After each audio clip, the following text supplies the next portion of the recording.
Madam, স্যারে আপনার কফিতে বিষ মিশাইছে। গল্পের শুরুতে মেয়েটি তার হাজবেন্ডকে যখন হাক করে, ছেলেটি তখন কাপের মধ্যে কিছু বিষ মিশিয়ে দেয়। ঠিক সেই মধ্যে দারোয়ান এসে তার হাত থেকে কাপ নিয়ে সবচা ফেলে দেয়। তখন ছেলেটি দারোয়ানকে একটি থাপ্পড় দিয়ে বলে, তোর এত বড় সাহস, তুই তোর ম্যাডামের কফি ফেলে দিস? মেয়েটি বলে, হাবিব, এটা কোন ধরনের বেয়াদবি? তুমি হঠাৎ করে এখানে কেন চলে আসলে? আমাদের তো একটা প্রাইভেসি আছে, তাই না? 2 টাকা সিকিউরিটি গার্ড হয়ে তোমাকে এত বড় সাহস কে দিয়েছে? ম্যাডাম, আপনি আমার ভুল বুঝতেছেন। আমি তো কফি ফেলায় আপনার উপকার করছি। কি? কফি ফেলে তুই আমার উপকার করেছিস? আচ্ছা শুনি, তুই আমার কফি ফেলে তুই আমার কি এমন উপকার করেছিস? গার্ড বলে, ম্যাডাম, স্যার না কফিতে। এই বলটি ছেলে তাকে চুপ করিয়ে বলে, একদম চুপ। তুই একটা ভুল করছিস, মানুষ মাত্রই ভুল। যা, চলে যা, তোকে মাফ করে দিচ্ছি। মেয়েটি বলে, আচ্ছা শোনো, তুমি এভাবে কথা বলছো কেন? ও কিছু একটা বলতে চাচ্ছে তো।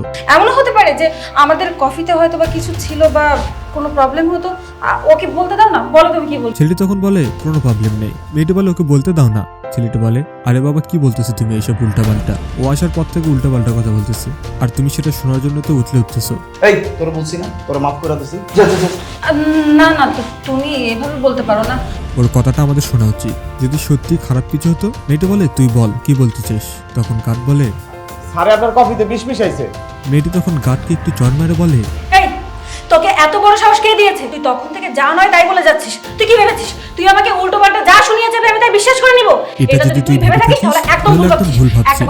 ও আমাকে ভালোবাসে আর আমি ওকে ভালোবাসি। আমরা দুজন ভালোবেসে বিয়ে করেছি। আর ও আমার সঙ্গে এমনটা করতেই পারে না। আর একবার যদি উল্টো পাল্টা কথা বলেছিস না, তোকে আমি মারতে মারতে এখান থেকে বের করে দিব। গার্ড এবার তার পকেট থেকে ফোন বের করে একটি ভিডিও সেই মেয়েটিকে দেখায়। মেয়েটি ভিডিও দেখে অবাক হয়ে গিয়ে বলে, হালিফ, এখানে তো স্পষ্ট দেখা যাচ্ছে যে তুমি আমার কফিতে কিছু একটা মিশিয়েছো। তার মানে সত্যি তুমি আমাকে মারতে চাও? ছেলেটি বলে, হ্যাঁ, আমি তোমাকে মারতে চাইছি। মেয়েটি বলে, কিন্তু কেন? ছেলেটি বলে, কারণ আমি আর তোমাকে নিতে পারতেছি না, তোমাকে আমার সহ্য হচ্ছে না। তোমার প্রতি আমি ফেড আপ হয়ে গেছি, আর নিতেই পারতেছি না আমি তোমাকে। মেয়েটি বলে, তোমার যদি আমার সঙ্গে থাকতে ইচ্ছা না হয় তাহলে তুমি আমাকে বিয়ে করেছো কেন? কেন আমার সঙ্গে থাকছো? ছেলেটি বলে, তোমার সম্পত্তির জন্য। এই যে তোমার বাড়ি গাড়ি টাকা পয়সা অর্থ সম্পত্তি যা কিছু আছে না। আর এতদিন পর্যন্ত যে তোমার সাথে এত ভালোবাসা দেখাইছি না, সবকিছু আমার নাটক ছিল। তোমার উপর আমার কোনো ইন্টারেস্ট ছিল না, কিচ্ছু ছিল না। আমি তো তোমাকে সহ্যই করতে পারি না। মেয়েটি এবার তার কলার ধরে বলে, আমি তোমাকে টাকা দিয়ে দিতাম, আমি তোমাকে কখনোই বলতাম না তুমি আমাকে বিয়ে করো। ঠিক, আমার ভাবতেও ঘেন্না লাগছে। আমি তোমাকে বিয়ে করেছি, তোমাকে ভালোবেসেছি। আমার টাকা পয়সা তুই কোনোদিনও পাবি না।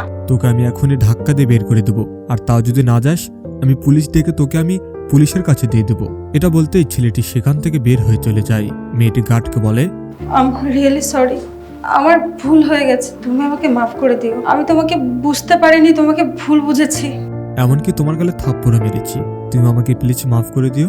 আজকে আমি বুঝতে পারছি এই অফিসে যদি সৎ কেউ থেকে থাকে তা হচ্ছে তুমি। সৎ মানুষ সৎভাবে কাজ করো। এ বলে গার্ড ফোন হাতে নিয়ে সেখান থেকে চলে যায়, আর মেয়েটি সেখানে বসে পড়ে। একটি বাসার সিকিউরিটি গার্ড সোফায় বসে চা খাচ্ছিল। ঠিক তখন একটি মেয়ে এসে তাকে চড় মেরে বলে, 2 টাকার সিকিউরিটি গার্ড, তোর কত বড় সাহস? তুই আমাদের বাসায় এসে আমাদের সোফার মধ্যে বসে নবাবের মতো চা খাচ্ছিস? ম্যাডাম, ম্যাডাম কি? এই ম্যাডাম কি? এই তুই জানিস এই চায়ের কাপের দাম কত? তোর তুই কোনো টাকা দিতে আইডিয়া পারবি? আছে? তোর বাপে কোনো দিতে যোগ্যতা পারবে নেই না? সোফায় তোর বসে চা 14 খাওয়ার? গোষ্ঠী আর দিতে তোকে পারবে? ভিতরে তুই ঢুকতে এই সোফাতে দিয়েছে কে? বসলি, সাব্বির দিয়েছে? একদম চুপ থাকবি। সাব্বির! মেয়েটি তখন সাব্বিরকে ডেকে বলে, ওকে চা বানিয়ে কে দিয়েছে? তুই? আমাদের বাড়িতে আর কোনো কাজের লোক নাই, তুই দিয়েছিস না? তোর কত বড় সাহস? এই চোরে চোরে মাস্তো তো ভাই, হ্যাঁ? তুই কার পারমিশন নিয়ে ওকে চা বানিয়ে দিয়েছিস? তোর সাহস কত বড়? কাজের ছেলেটি বলে, ম্যাডাম, আমার কথাটা একটু শুনেন। মেয়েটি বলে, কি শুনবো তোর কথা? তোকে কে বলেছে ওকে চা দিতে? চুপ করে আছিস কেন? ঠিক আছে, তোর ব্যবস্থা আমি করতেছি। এই বলে মেয়েটি তার ভাইকে ডাকতে থাকে। তার ভাই এসে বলে, কি হয়েছে? তো চেঁচামেচি কিসের? ভাইয়া, এই 2 টাকার সিকিউরিটি গার্ডকে ভিতরে ঢুকতে দিয়েছে কে? আবার দেখ, এখানে বসে নবাবের মতো চা খাচ্ছে। ওর কত বড় সাহস? ওর কোনো যোগ্যতা আছে? তার ভাই তাকে ধমক দিয়ে বলে, ওরে আমি আসতে বলছি, আর ওরে চাটাও আমি দিতে বলছি। মেয়েটি বলে, কিন্তু ভাইয়া তুই এমনটা কেন করলি? কেন করলাম?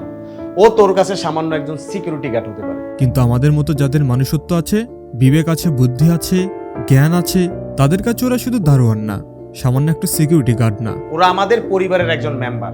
কেন জানিস? কারণ ওরা রাতে জেগে থাকে বলেই আমরা নিশ্চিন্তে ঘুমাতে পারি। ওরা আমাদের বাসা পাহারা দেয় বলেই আমরা অফিসে গিয়ে নিশ্চিন্ত অফিস করতে পারি। আর তুই কি বুঝবি? তুই তো মানুষকে জাজ করিস পোশাক দেখে, তার পজিশন দেখে। এটা ঠিক না। তুই যাকে দারোয়ান বলে গালি দিলি। কিছুদিন আগে আমাদের বাসায় চোর এসেছিল। কে সেভ করেছে জানিস? ও।